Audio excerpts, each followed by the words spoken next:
Chapter 12. The Adventures of the Copper Beeches.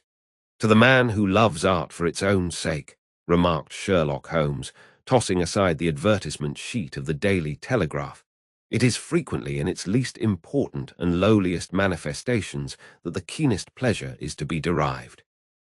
It is pleasant to me to observe, Watson, that you have so far grasped this truth, that in these little records of our cases which you have been good enough to draw up, and I am bound to say, occasionally to embellish, you have given prominence not so much to the many causes célèbres and sensational trials in which I have figured, but rather to those incidents which may have been trivial in themselves, but which have given room for those faculties of deduction and of logical synthesis which I have made my special province.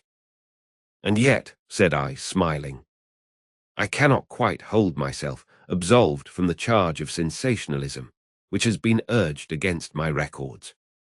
You have erred, perhaps, he observed, taking up a glowing cinder with the tongs, and lighting with it the long cherrywood pipe, which was wont to replace his clay when he was in a disputatious, rather than a meditative mood. You have erred, perhaps, in attempting to put colour and life into each of your statements, instead of confining yourself to the task of placing upon record that severe reasoning from cause to effect which is really the only notable feature about the thing.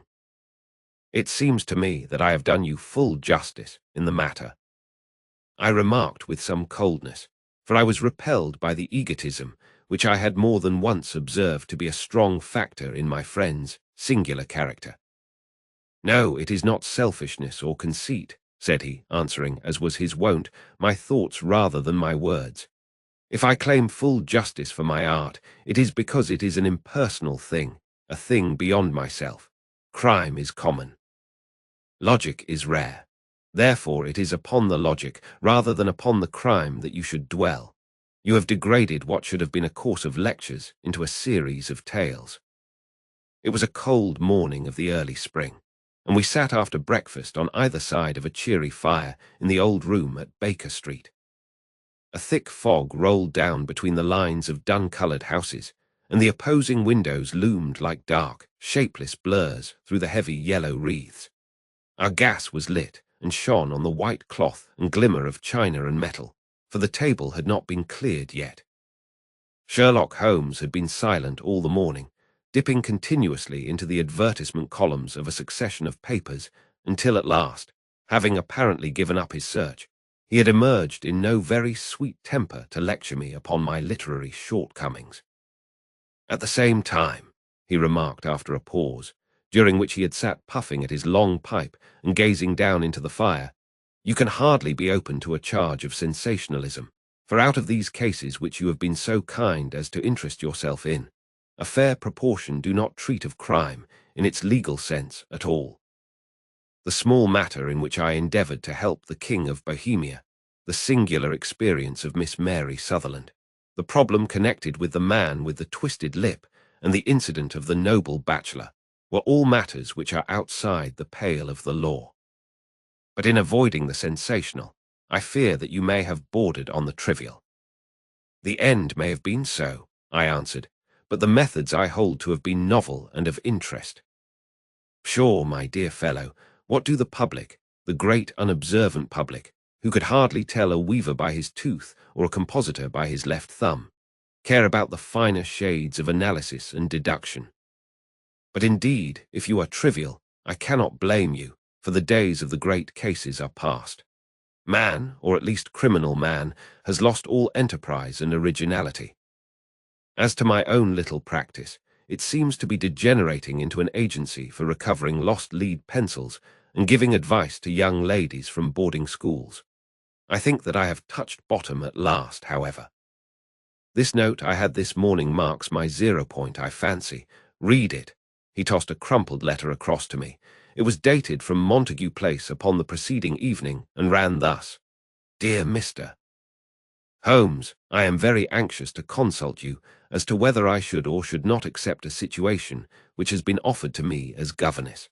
I shall call at 10:30 tomorrow, if I do not inconvenience you. Yours faithfully, Violet Hunter.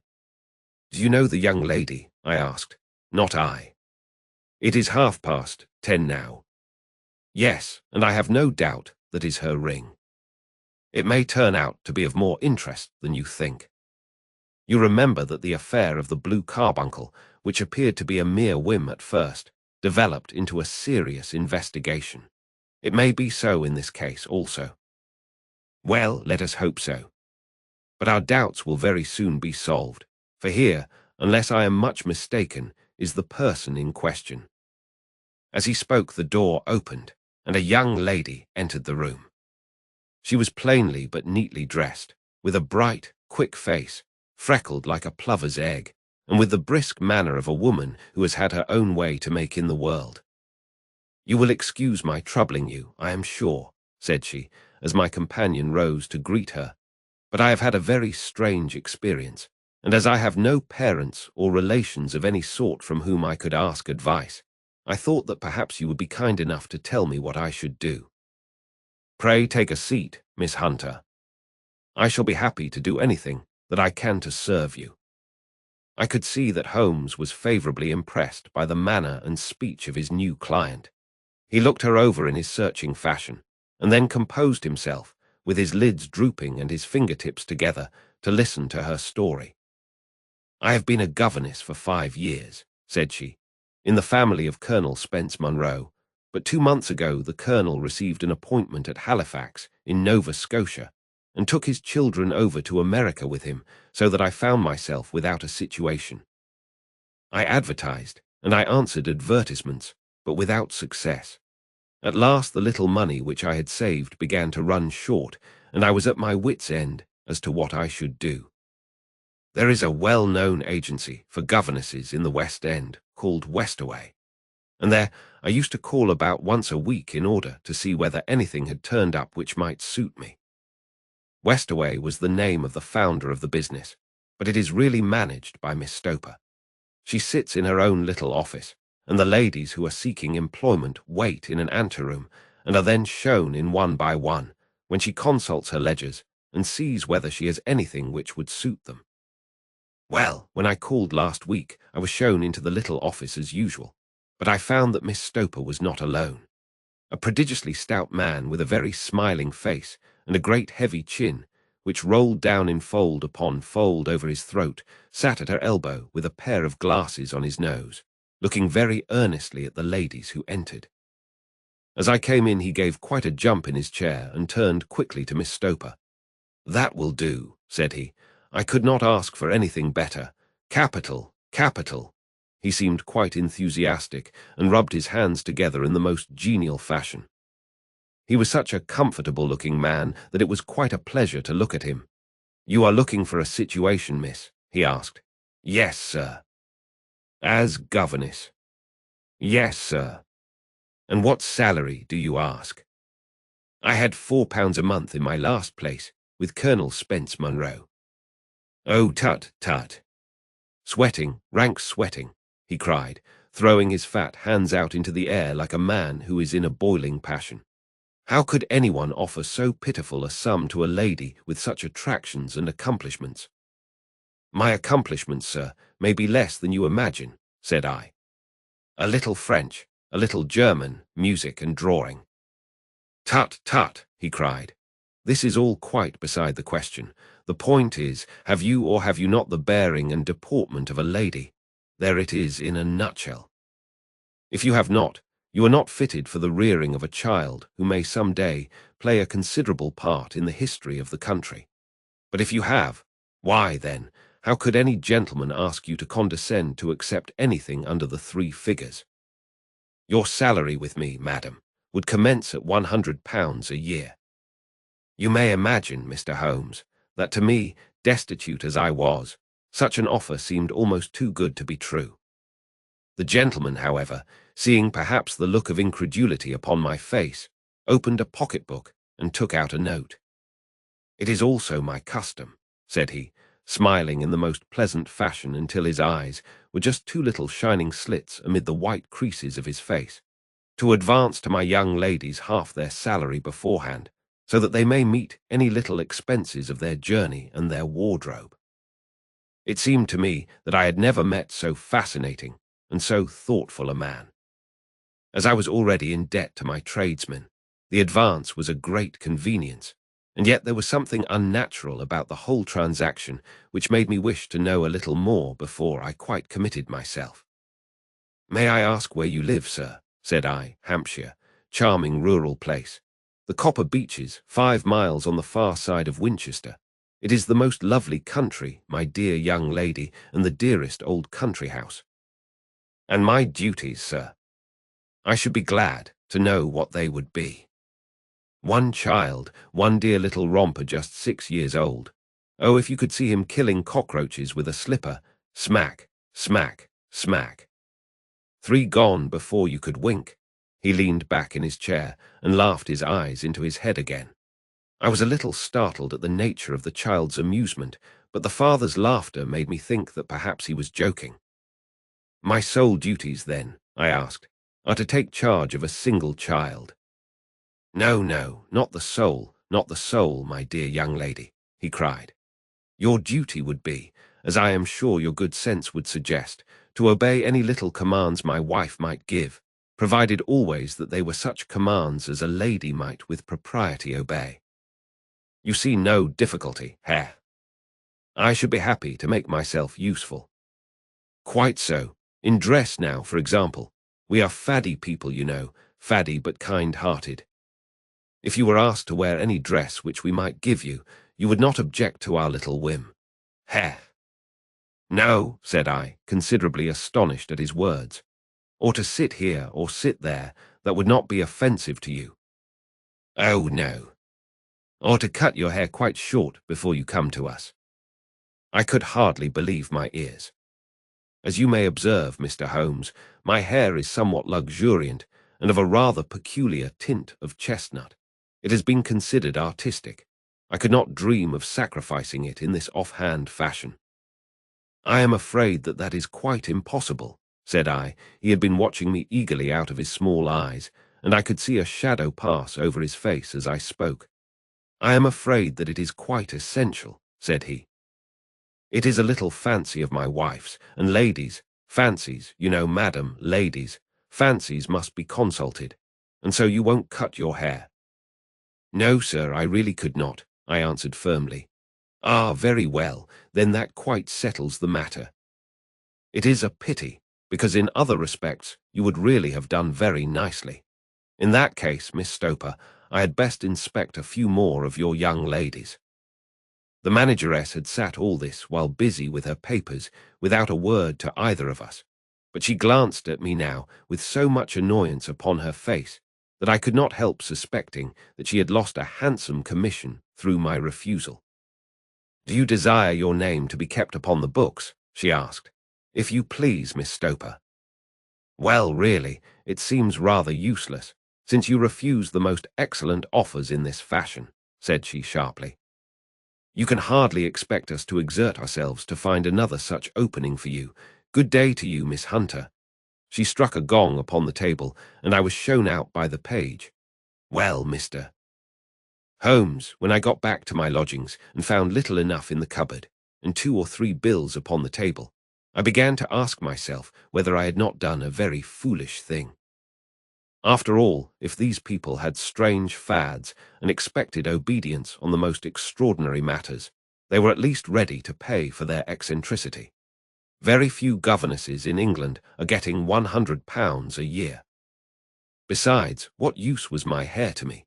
Many people are improved by wearing it short, and perhaps I should be among the number. Next day I was inclined to think that I had made a mistake, and by the day after I was sure of it. I had almost overcome my pride so far as to go back to the agency and inquire whether the place was still open when I received this letter from the gentleman himself. I have it here, and I will read it to you. "The Copper Beeches, near Winchester. Dear Miss Hunter, Miss Stoper has very kindly given me your address, and I write from here to ask you whether you have reconsidered your decision. My wife is very anxious that you should come, for she has been much attracted by my description of you. We are willing to give £30 a quarter, or £120 a year, so as to recompense you for any little inconvenience which our fads may cause you. They are not very exacting after all. My wife is fond of a particular shade of electric blue and would like you to wear such a dress indoors in the morning. You need not, however, go to the expense of purchasing one, as we have one belonging to my dear daughter Alice, now in Philadelphia, which would, I should think, fit you very well. Then, as to sitting here or there, or amusing yourself in any manner indicated, that need cause you no inconvenience. As regards your hair, it is no doubt a pity, especially as I could not help remarking its beauty during our short interview. But I am afraid that I must remain firm upon this point, and I only hope that the increased salary may recompense you for the loss. Your duties, as far as the child is concerned, are very light. Now do try to come, and I shall meet you with the dog-cart at Winchester. Let me know your train. Yours faithfully, Jeffro Rucastle. That is the letter which I have just received, Mr. Holmes, and my mind is made up that I will accept it. I thought, however, that before taking the final step, I should like to submit the whole matter to your consideration. Well, Miss Hunter, if your mind is made up, that settles the question, said Holmes, smiling. But you would not advise me to refuse. I confess that it is not the situation which I should like to see a sister of mine apply for. What is the meaning of it all, Mr. Holmes? I have no data. I cannot tell. Perhaps you have yourself formed some opinion. Well, there seems to me to be only one possible solution. Mr. Rucastle seemed to be a very kind, good-natured man. Is it not possible that his wife is a lunatic, that he desires to keep the matter quiet for fear she should be taken to an asylum, and that he humors her fancies in every way in order to prevent an outbreak? That is a possible solution. In fact, as matters stand, it is the most probable one. But in any case, it does not seem to be a nice household for a young lady. But the money, Mr. Holmes, the money. Well, yes, of course the pay is good, too good. That is what makes me uneasy. Why should they give you £120 a year when they could have their pick for £40? There must be some strong reason behind. I thought that if I told you the circumstances, you would understand afterwards if I wanted your help. I should feel so much stronger if I felt that you were at the back of me. Oh, you may carry that feeling away with you. I assure you that your little problem promises to be the most interesting which has come my way for some months. There is something distinctly novel about some of the features, if you should find yourself in doubt or in danger. Danger? What danger do you foresee? Holmes shook his head gravely. It would cease to be a danger if we could define it, said he. But at any time, day or night, a telegram would bring me down to your help. That is enough. She rose briskly from her chair, with the anxiety all swept from her face. I shall go down to Hampshire quite easy in my mind now. I shall write to Mr. Rucastle at once, sacrifice my poor hair tonight, and start for Winchester tomorrow. With a few grateful words to Holmes, she bade us both good night and bustled off upon her way. At least, said I, as we heard her quick, firm steps descending the stairs, she seems to be a young lady who is very well able to take care of herself. And she would need to be, said Holmes gravely. I am much mistaken if we do not hear from her before many days are past. It was not very long before my friend's prediction was fulfilled. A fortnight went by, during which I frequently found my thoughts turning in her direction and wondering what strange side-alley of human experience this lonely woman had strayed into. The unusual salary, the curious conditions, the light duties, all pointed to something abnormal, though whether a fad or a plot, or whether the man were a philanthropist or a villain, it was quite beyond my powers to determine. As to Holmes, I observed that he sat frequently for half an hour on end, with knitted brows and an abstracted air, but he swept the matter away with a wave of his hand when I mentioned it. Data, data, data, he cried impatiently.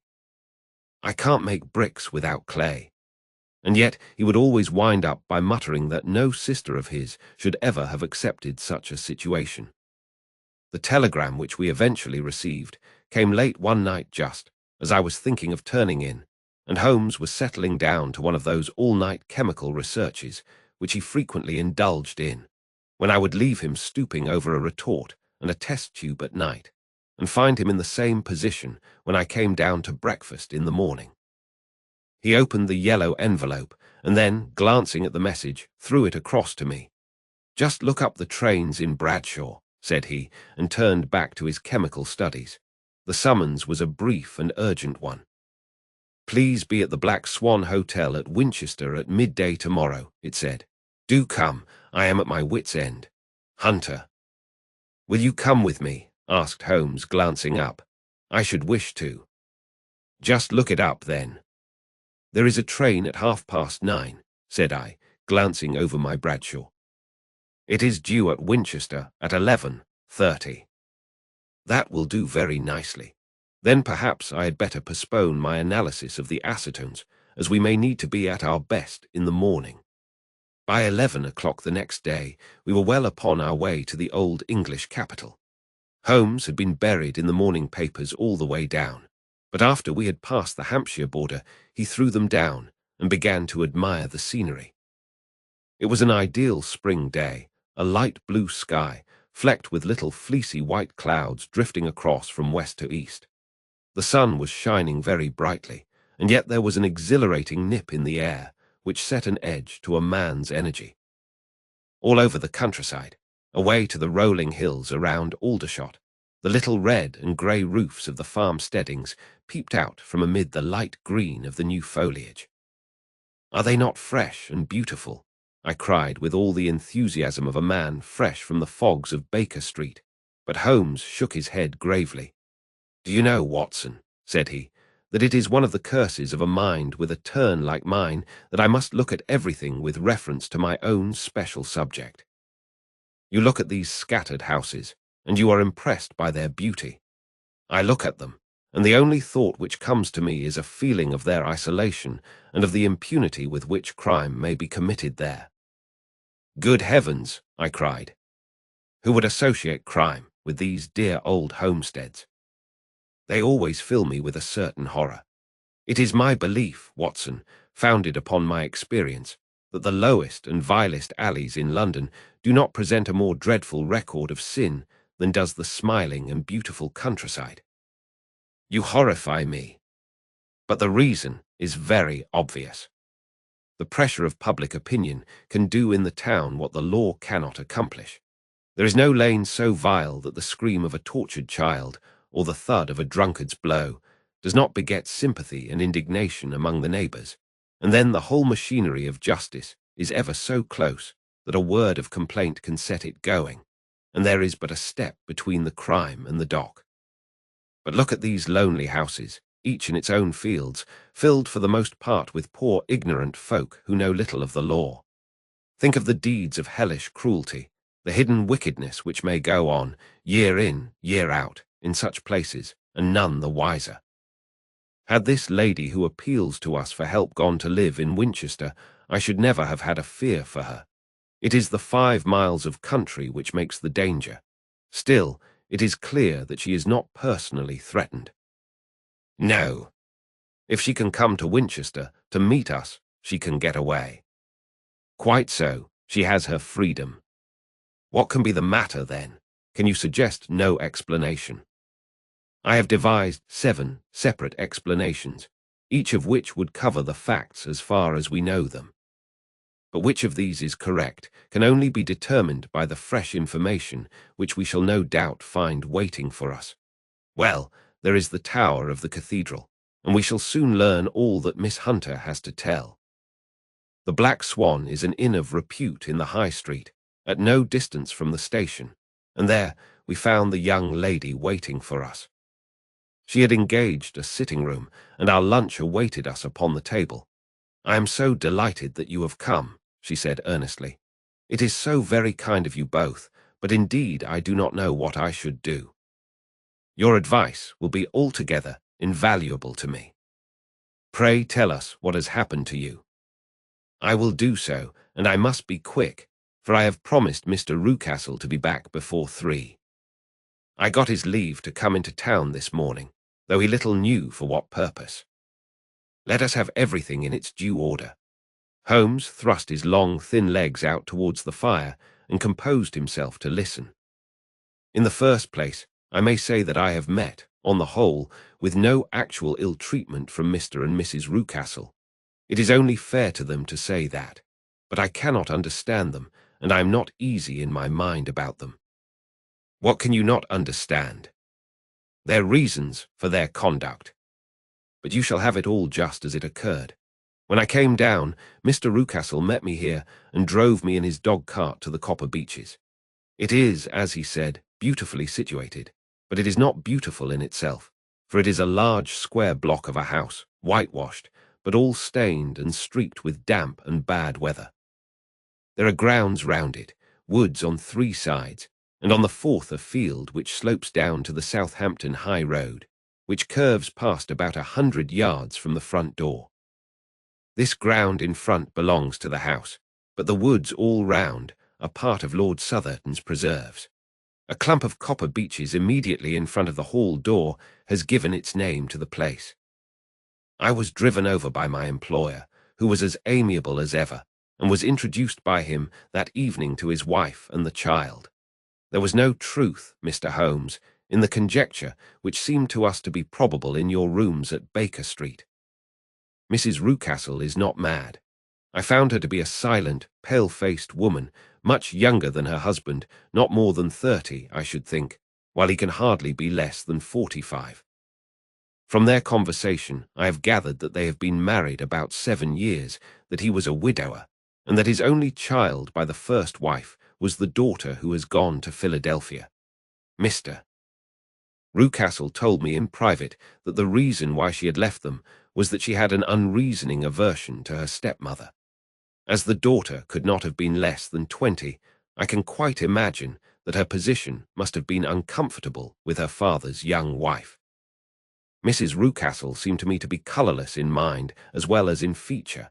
She impressed me neither favourably nor the reverse. She was a nonentity.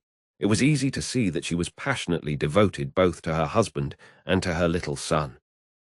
Her light grey eyes wandered continually from one to the other, noting every little want and forestalling it if possible. He was kind to her also in his bluff, boisterous fashion, and on the whole they seemed to be a happy couple. And yet she had some secret sorrow, this woman. She would often be lost in deep thought, with the saddest look upon her face. More than once I have surprised her in tears. I have thought sometimes that it was the disposition of her child which weighed upon her mind, for I have never met so utterly spoiled and so ill-natured a little creature. He is small for his age, with a head which is quite disproportionately large. His whole life appears to be spent in an alternation between savage fits of passion and gloomy intervals of sulking. Giving pain to any creature weaker than himself seems to be his one idea of amusement, and he shows quite remarkable talent in planning the capture of mice, little birds and insects. But I would rather not talk about the creature, Mr. Holmes, and indeed he has little to do with my story. I am glad of all details, remarked my friend, whether they seem to you to be relevant or not. I shall try not to miss anything of importance. The one unpleasant thing about the house which struck me at once was the appearance and conduct of the servants. There are only 2, a man and his wife. Doyle, for that is his name, is a rough, uncouth man with grizzled hair and whiskers and a perpetual smell of drink. Twice since I have been with them, he has been quite drunk, and yet Mr. Rucastle seemed to take no notice of it. His wife is a very tall and strong woman with a sour face, as silent as Mrs. Rucastle and much less amiable. They are a most unpleasant couple, but fortunately I spend most of my time in the nursery and my own room, which are next to each other in one corner of the building. For 2 days after my arrival at the Copper Beeches, my life was very quiet. On the 3rd, Mrs. Rucastle came down just after breakfast and whispered something to her husband. "Oh, yes," said he, turning to me. "We are very much obliged to you, Miss Hunter, for falling in with our whims so far as to cut your hair. I assure you that it has not detracted in the tiniest iota from your appearance. We shall now see how the electric blue dress will become you. You will find it laid out upon the bed in your room, and if you would be so good as to put it on, we should both be extremely obliged. The dress which I found waiting for me was of a peculiar shade of blue. It was of excellent material, a sort of beige, but it bore unmistakable signs of having been worn before. It could not have been a better fit if I had been measured for it, both Mr. and Mrs. Rucastle expressed a delight at the look of it, which seemed quite exaggerated in its vehemence. They were waiting for me in the drawing-room, which is a very large room, stretching along the entire front of the house, with 3 long windows reaching down to the floor. A chair had been placed close to the central window, with its back turned towards it. In this I was asked to sit, and then Mr. Rucastle, walking up and down on the other side of the room, began to tell me a series of the funniest stories that I have ever listened to. You cannot imagine how comical he was, and I laughed until I was quite weary. Mrs. Rucastle, however, who has evidently no sense of humour, never so much as smiled, but sat with her hands in her lap, and a sad, anxious look upon her face. After an hour or so, Mr. Rucastle suddenly remarked that it was time to commence the duties of the day, and that I might change my dress and go to little Edward in the nursery. 2 days later, this same performance was gone through under exactly similar circumstances. Again, I changed my dress. Again, I sat in the window, and again I laughed very heartily at the funny stories of which my employer had an immense repertoire, and which he told inimitably. Then he handed me a yellow-backed novel, and moving my chair a little sideways, that my own shadow might not fall upon the page, he begged me to read aloud to him. I read for about 10 minutes, beginning in the heart of a chapter, and then suddenly, in the middle of a sentence, he ordered me to cease and to change my dress. You can easily imagine, Mr. Holmes, how curious I became as to what the meaning of this extraordinary performance could possibly be. They were always very careful, I observed, to turn my face away from the window, so that I became consumed with the desire to see what was going on behind my back. At first it seemed to be impossible, but I soon devised a means. My hand mirror had been broken, so a happy thought seized me, and I concealed a piece of the glass in my handkerchief. On the next occasion, in the midst of my laughter, I put my handkerchief up to my eyes, and was able with a little management to see all that there was behind me. I confess that I was disappointed. There was nothing. At least that was my first impression. At the second glance, however, I perceived that there was a man standing in the Southampton Road, a small bearded man in a grey suit, who seemed to be looking in my direction. The road is an important highway, and there are usually people there. This man, however, was leaning against the railings which bordered our field and was looking earnestly up. I lowered my handkerchief and glanced at Mrs. Rucastle to find her eyes fixed upon me with a most searching gaze. She said nothing, but I am convinced that she had divined that I had a mirror in my hand and had seen what was behind me. She rose at once. "Jeffro," said she, "there is an impertinent fellow upon the road there who stares up at Miss Hunter." "No friend of yours, Miss Hunter?" he asked. "No, I know no one in these parts." "Dear me, how very impertinent. Kindly turn round and motion to him to go away. Surely it would be better to take no notice." "No, no, we should have him loitering here always. Kindly turn round and wave him away like that." I did as I was told, and at the same instant Mrs. Rucastle drew down the blind. That was a week ago, and from that time I have not sat again in the window, nor have I worn the blue dress, nor seen the man in the road. "Pray continue," said Holmes. "Your narrative promises to be a most interesting one. You will find it rather disconnected, I fear, and there may prove to be little relation between the different incidents of which I speak. On the very first day that I was at the Copper Beeches, Mr. Rucastle took me to a small outhouse which stands near the kitchen door. As we approached it, I heard the sharp rattling of a chain, and the sound as of a large animal moving about. "Look in here," said Mr. Rucastle, showing me a slit between 2 planks. "Is he not a beauty?" I looked through and was conscious of 2 glowing eyes, and of a vague figure huddled up in the darkness. "Don't be frightened," said my employer, laughing at the start which I had given. "It's only Carlo, my mastiff. I call him mine, but really old Tola, my groom, is the only man who can do anything with him. We feed him once a day, and not too much then, so that he is always as keen as mustard.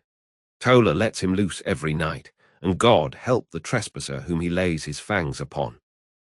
For goodness' sake, don't you ever on any pretext set your foot over the threshold at night, for it's as much as your life is worth."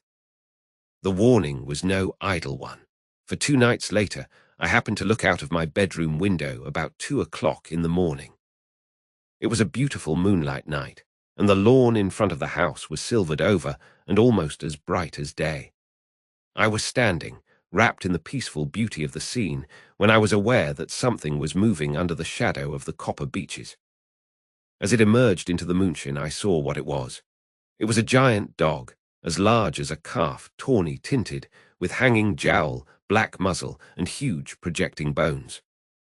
It walked slowly across the lawn and vanished into the shadow upon the other side. That dreadful sentinel sent a chill to my heart, which I do not think that any burglar could have done. And now I have a very strange experience to tell you. I had, as you know, cut off my hair in London, and I had placed it in a great coil at the bottom of my trunk. One evening, after the child was in bed, I began to amuse myself by examining the furniture of my room and by rearranging my own little things. There was an old chest of drawers in the room, the 2 upper ones empty and open, the lower one locked.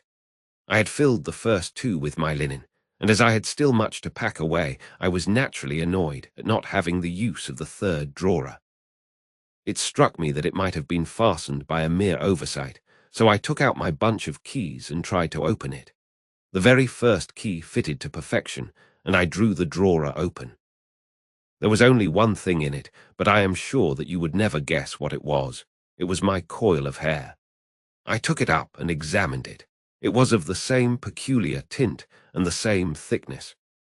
But then the impossibility of the thing obtruded itself upon me. How could my hair have been locked in the drawer? With trembling hands I undid my trunk, turned out the contents, and drew from the bottom my own hair. I laid the 2 tresses together, and I assure you that they were identical. Was it not extraordinary? Puzzle as I would, I could make nothing at all of what it meant. I returned the strange hair to the drawer, and I said nothing of the matter to the Rucastles, as I felt that I had put myself in the wrong by opening a drawer which they had locked. I am naturally observant, as you may have remarked, Mr. Holmes, and I soon had a pretty good plan of the whole house in my head. There was one wing, however, which appeared not to be inhabited at all. A door which led into the quarters of the Tollers opened into this suite, but it was invariably locked. One day, however, as I ascended the stair, I met Mr. Rucastle coming out through this door, his keys in his hand, and a look on his face which made him a very different person to the round, jovial man to whom I was accustomed. His cheeks were red, his brow was all crinkled with anger, and the veins stood out at his temples with passion. He locked the door and hurried past me without a word or a look. This aroused my curiosity, so when I went out for a walk in the grounds with my charge, I strolled round to the side from which I could see the windows of this part of the house. There were 4 of them in a row, 3 of which were simply dirty, while the 4th was shuttered up. They were evidently all deserted. As I strolled up and down, glancing at them occasionally, Mr. Rucastle came out to me, looking as merry and jovial as ever. "Ah," said he, "you must not think me rude if I passed you without a word, my dear young lady. I was preoccupied with business matters." I assured him that I was not offended. "By the way," said I, "you seem to have quite a suite of spare rooms up there, and one of them has the shutters up." He looked surprised, and as it seemed to me, a little startled at my remark. "Photography is one of my hobbies," said he. "I have made my dark room up there. But dear me, what an observant young lady we have come upon. Who would have believed it? Who would have ever believed it?" He spoke in a jesting tone, but there was no jest in his eyes as he looked at me. I read suspicion there and annoyance, but no jest. Well, Mr. Holmes, from the moment that I understood that there was something about that suite of rooms which I was not to know, I was all on fire to go over them. It was not mere curiosity, though I have my share of that. It was more a feeling of duty, a feeling that some good might come from my penetrating to this place. They talk of woman's instinct. Perhaps it was woman's instinct which gave me that feeling. At any rate, it was there, and I was keenly on the lookout for any chance to pass the forbidden door. It was only yesterday that the chance came. I may tell you that, besides Mr. Rucastle, both Toller and his wife find something to do in these deserted rooms, and I once saw him carrying a large black linen bag with him through the door. Recently, he has been drinking hard, and yesterday evening he was very drunk. And when I came upstairs, there was the key in the door. I have no doubt at all that he had left it there. Mr. and Mrs. Rucastle were both downstairs, and the child was with them, so that I had an admirable opportunity. I turned the key gently in the lock, opened the door, and slipped through. There was a little passage in front of me, unpapered and uncarpeted, which turned at a right angle at the farther end. Round this corner were 3 doors in a line, the first and third of which were open. They each led into an empty room, dusty and cheerless, with 2 windows in the one and one in the other, so thick with dirt that the evening light glimmered dimly through them. The centre door was closed, and across the outside of it had been fastened one of the broad bars of an iron bed, padlocked at one end to a ring in the wall and fastened at the other with stout cord. The door itself was locked as well, and the key was not there. This barricaded door corresponded clearly with the shuttered window outside, and yet I could see by the glimmer from beneath it that the room was not in darkness. Evidently there was a skylight which let in light from above. As I stood in the passage gazing at the sinister door and wondering what secret it might veil, I suddenly heard the sound of steps within the room and saw a shadow pass backward and forward against the little slit of dim light which shone out from under the door. A mad, unreasoning terror rose up in me at the sight, Mr. Holmes. My overstrung nerves failed me suddenly, and I turned and ran as though some dreadful hand were behind me clutching at the skirt of my dress. I rushed down the passage, through the door, and straight into the arms of Mr. Rucastle, who was waiting outside. "So," said he, smiling, "it was you then. I thought that it must be when I saw the door open." "Oh, I am so frightened," I panted. "My dear young lady, my dear young lady, you cannot think how caressing and soothing his manner, what has frightened you, my dear young lady." But his voice was just a little too coaxing. He overdid it. I was keenly on my guard against him. "I was foolish enough to go into the empty wing," I answered, "but it is so lonely and eerie in this dim light that I was frightened and ran out again. Oh, it is so dreadfully still in there." "Only that," said he, looking at me keenly. "Why, what did you think?" I asked. "Why do you think that I lock this door?" "I am sure that I do not know. It is to keep people out who have no business there. Do you see?" He was still smiling in the most amiable manner. "I am sure if I had known." "Well then, you know now, and if you ever put your foot over that threshold again—" Here in an instant the smile hardened into a grin of rage, and he glared down at me with the face of a demon. "I'll throw you to the mastiff." I was so terrified that I do not know what I did. I suppose that I must have rushed past him into my room. I remember nothing until I found myself lying on my bed trembling all over. Then I thought of you, Mr. Holmes. I could not live there longer without some advice. I was frightened of the house, of the man, of the woman, of the servants, even of the child. They were all horrible to me. If I could only bring you down, all would be well. Of course I might have fled from the house, but my curiosity was almost as strong as my fears. My mind was soon made up. I would send you a wire. I put on my hat and cloak, went down to the office, which is about half a mile from the house, and then returned, feeling very much easier.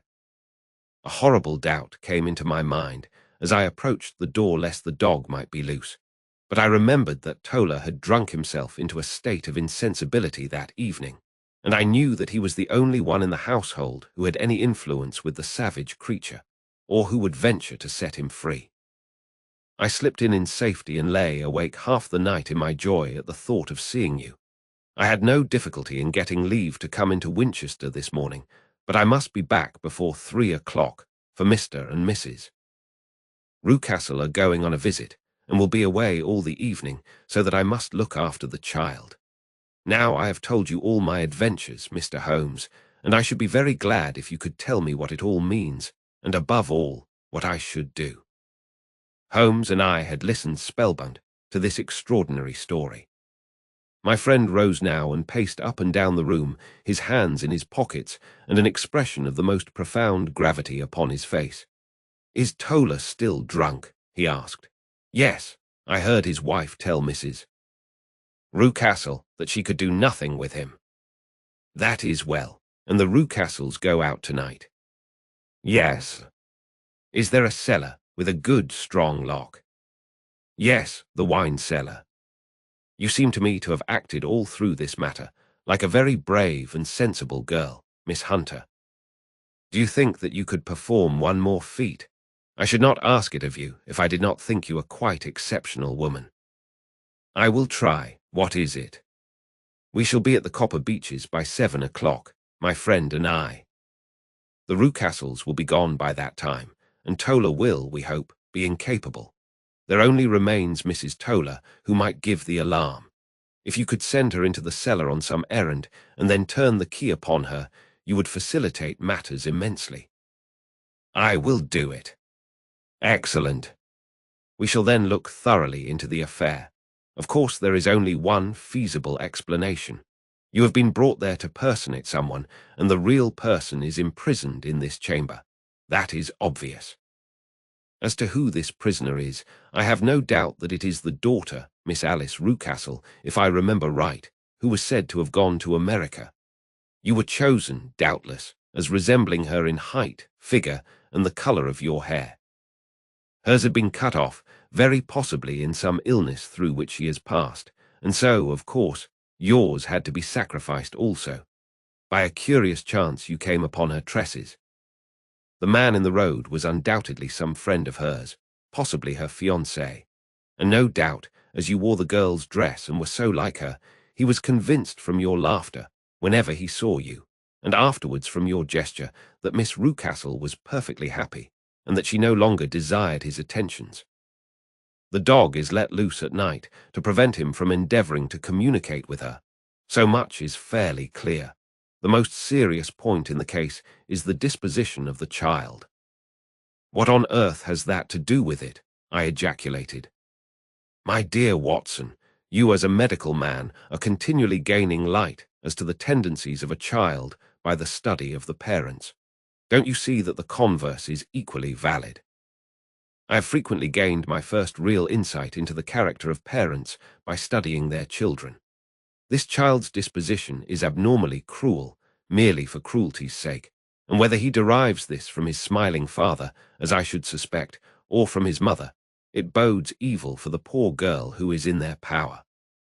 "I am sure that you are right, Mr. Holmes," cried our client. "A thousand things come back to me which make me certain that you have hit it. Oh, let us lose not an instant in bringing help to this poor creature. We must be circumspect, for we are dealing with a very cunning man. We can do nothing until 7 o'clock. At that hour we shall be with you, and it will not be long before we solve the mystery." We were as good as our word, for it was just 7 when we reached the Copper Beeches, having put up our trap at a wayside public-house. The group of trees, with their dark leaves shining like burnished metal in the light of the setting sun, were sufficient to mark the house, even had Miss Hunter not been standing smiling on the doorstep. "Have you managed it?" asked Holmes. A loud thudding noise came from somewhere downstairs. "That is Mrs. Toller in the cellar," said she. "Her husband lies snoring on the kitchen rug. Here are his keys, which are the duplicates of Mr. Rucastle." "You have done well indeed," cried Holmes with enthusiasm. "Now lead the way, and we shall soon see the end of this black business." We passed up the stair, unlocked the door, followed on down a passage, and found ourselves in front of the barricade which Miss Hunter had described. Holmes cut the cord and removed the transverse bar. Then he tried the various keys in the lock, but without success. No sound came from within, and at the silence Holmes' face clouded over. "I trust that we are not too late," said he. "I think, Miss Hunter, that we had better go in without you. Now, Watson, put your shoulder to it, and we shall see whether we cannot make our way in." It was an old rickety door, and gave at once before our united strength. Together we rushed into the room. It was empty. There was no furniture save a little pallet bed, a small table, and a basketful of linen. The skylight above was open, and the prisoner gone. "There has been some villainy here," said Holmes. "This beauty has guessed Miss Hunter's intentions, and has carried his victim off." "But how?" "Through the skylight. We shall soon see how he managed it."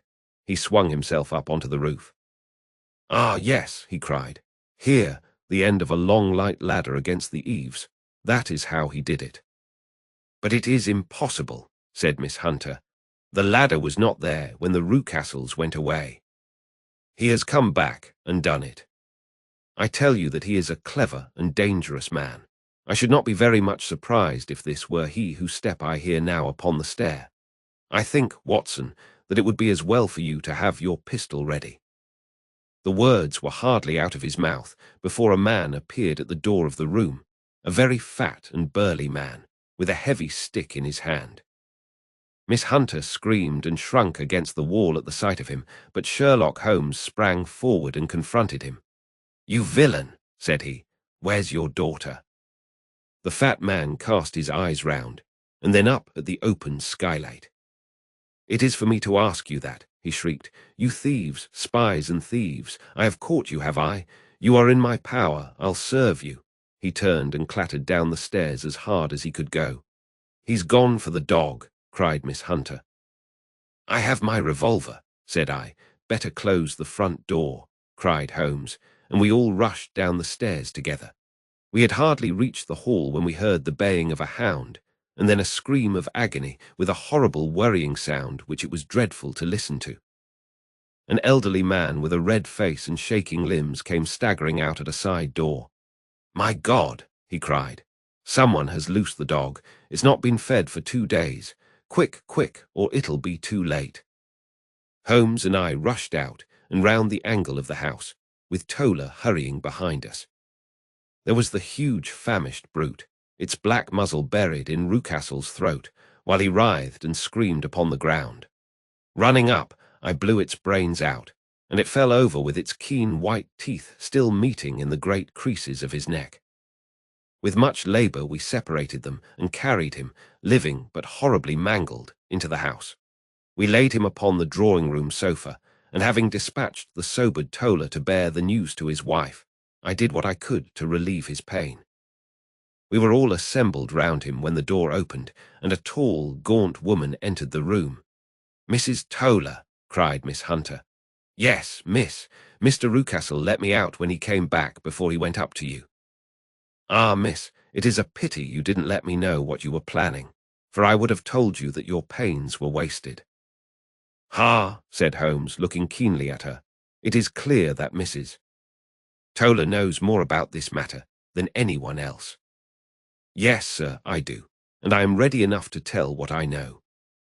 "Then, pray, sit down, and let us hear it, for there are several points on which I must confess that I am still in the dark." "I will soon make it clear to you," said she. "And I'd have done so before now if I could got out from the cellar. If there's police court business over this, you'll remember that I was the one that stood your friend, and that I was Miss Alice's friend too. She was never happy at home, Miss Alice wasn't, from the time that her father married again. She was slighted like, and had no say in anything, but it never really became bad for her until after she met Mr. Fowler at a friend's house. As well as I could learn, Miss Alice had rights of her own by will, but she was so quiet and patient, she was, that she never said a word about them, but just left everything in Mr. Rucastle's hands. He knew he was safe with her.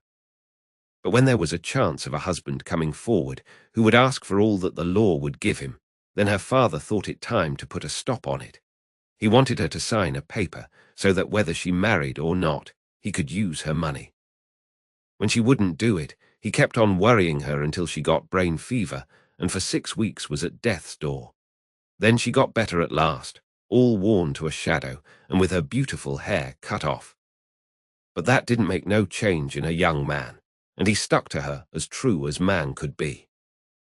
"Ah," said Holmes, "I think that what you have been good enough to tell us makes the matter fairly clear, and that I can deduce all that remains. Mr. Rucastle, then, I presume, took to this system of imprisonment." "Yes, sir." "And brought Miss Hunter down from London in order to get rid of the disagreeable persistence of Mr. Fowler." "That was it, sir." "But Mr.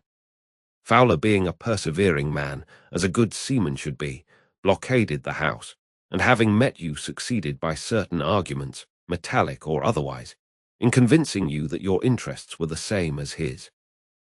"Mr. Fowler was a very kind-spoken, free-handed gentleman," said Mrs. Toller serenely, "and in this way he managed that your good man should have no want of drink, and that a ladder should be ready at the moment when your master had gone out. You have it, sir, just as it happened. I am sure we owe you an apology, Mrs. Toller," said Holmes, "for you have certainly cleared up everything which puzzled us. And here comes the country surgeon and Mrs. Rucastle, so I think, Watson, that we had best escort Miss Hunter back to Winchester, as it seems to me that our locus standi now is rather a questionable one." And thus was solved the mystery of the sinister house, with the copper beeches in front of the door. Mr. Rucastle survived, but was always a broken man, kept alive solely through the care of his devoted wife. They still live with their old servants, who probably know so much of Rucastle's past life that he finds it difficult to part from them. Mr. Fowler and Miss Rucastle were married, by special license, in Southampton the day after their flight, and he is now the holder of a government appointment in the island of Mauritius. As to Miss Violet Hunter, my friend Holmes, rather to my disappointment, manifested no further interest in her when once she had ceased to be the centre of one of his problems, and she is now the head of a private school at Walsall, where I believe that she has met with considerable success.